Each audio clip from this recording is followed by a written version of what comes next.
بسم اللہ الرحمن الرحیم۔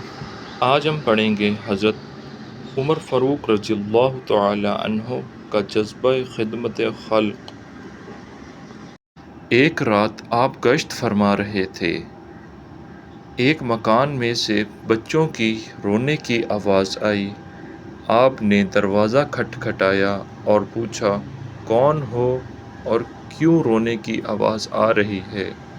وہ عورت اندر سے کہنے لگی، میں بیوہ ہوں، میرا خاوند فوت ہو چکا ہے، بچے بھوک کی وجہ سے بلبلا رہے ہیں، میں نے کچھ پتھر دیچکی میں ابال رہی ہوں، گڑ گڑ کی آواز آتی ہے، بچے سمجھتے ہیں کہ کچھ پک رہا ہے، بچے یوں ہی آہستہ آہستہ سو جائیں گے، وقت گزر جائے گا۔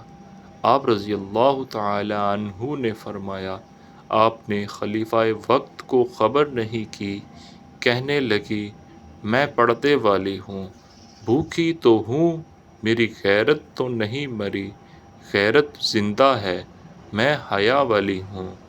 پھر آپ نے فرمایا، آپ کو کسی نہ کسی طریقے امیر المؤمنین کو خبر کرنی چاہیے۔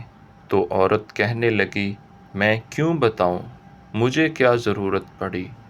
وہ غلہ بان کس کام کا جس کو اپنے غلے کا پتہ نہیں، وہ کس کام کا چرواہا جس کو اپنے ریوڑ کا پتہ نہیں، وہ حاکم کس کام کا جس کو اپنی رعایا کا پتہ نہیں۔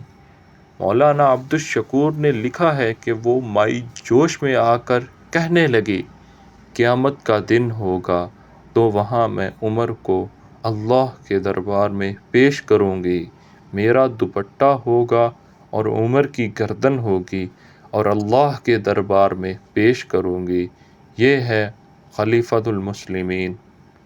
میرے بچے بھوک سے بلبلا رہے تھے لیکن اس نے راشن نہ بھجوایا، یہ تو قیامت کے دن فیصلہ ہوگا۔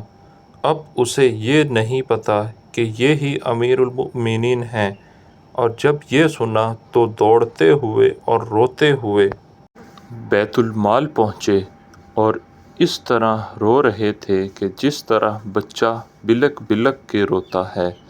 آپ نے فوری طور پر اپنے غلام سے فرمایا، جلدی سے میری پیٹھ پر چاول، آٹا، گھی اور جو کچھ بھی بیت المال میں ہے دے دو، جلدی کرو۔ غلام نے کہا، میں حاضر ہوں، میں اٹھا کے لے جاتا ہوں۔ تو آپ نے کہا، نہیں، میں ہی لے کے جاؤں گا، اگر آج یہ بوجھ تم اٹھا کر لے جاؤ گے، کل ان کی آہ نکلی تو قیامت کے دن بوجھ کون اٹھائے گا؟ اللہ کے دربار میں کوئی دوسرا نہیں اٹھا سکتا، میں خود ہی اپنے آپ کو ہلکا کرنا چاہتا ہوں، یہ میری پیٹھ پر رکھو۔ آپ وہ چیزیں لے کر فوراً آئے، اماں سے کہا، آپ پردہ کر لو۔ اس نے پردہ کیا۔ آپ رضی اللہ تعالی عنہ اندر گئے، جلدی سے کچھ حلوہ تیار کیا، کچھ چاول، جو کچھ ہو سکتا تھا جلدی جلدی تیار کیا۔ لکھا ہے کتابوں میں کہ جب لکڑیاں جل رہی تھیں تو لکڑیاں گیلی تھیں، آپ ان کو پھونکے مارتے تھے کہ آگ جلے، جب دھواں اٹھتا تھا تو آپ اپنے چہرے اور داڑھی کو مخاطب ہو کر کہتے تھے، اے عمر، اس چہرے پر داڑھی پر دھواں آتا ہے، کوئی بات نہیں، آج یہ دنیا کا دھواں قبول کر لو، کل ان بچوں کی آہ اٹھی تو کہیں جہنم کا دھواں نہ پہنچ جائے، اس دھوئیں سے اپنے آپ کو بچاؤ۔ پھر جب حلوہ وغیرہ تیار ہو گیا تو آپ نے بچوں کو قریب کیا، اپنے ہاتھوں سے ان کے منہ میں لقمے ڈالے اور بچے کہنے لگے، اماں یہ تو ایسا پیار کرتا ہے جیسے ابا پیار کرتے تھے۔ اور پھر جب بچے خوش ہو گئے، آپ رضی اللہ تعالی عنہ نے اپنی گردن میں چادر ڈال کر اماں کے پاس چلے گئے اور کہا، اے اماں، عمر میں ہی ہوں، میں ہی خلیفۃ المسلمین ہوں، مجھ سے ہی سستی ہوئی، تیرے پاس راشن نہ پہنچا سکا۔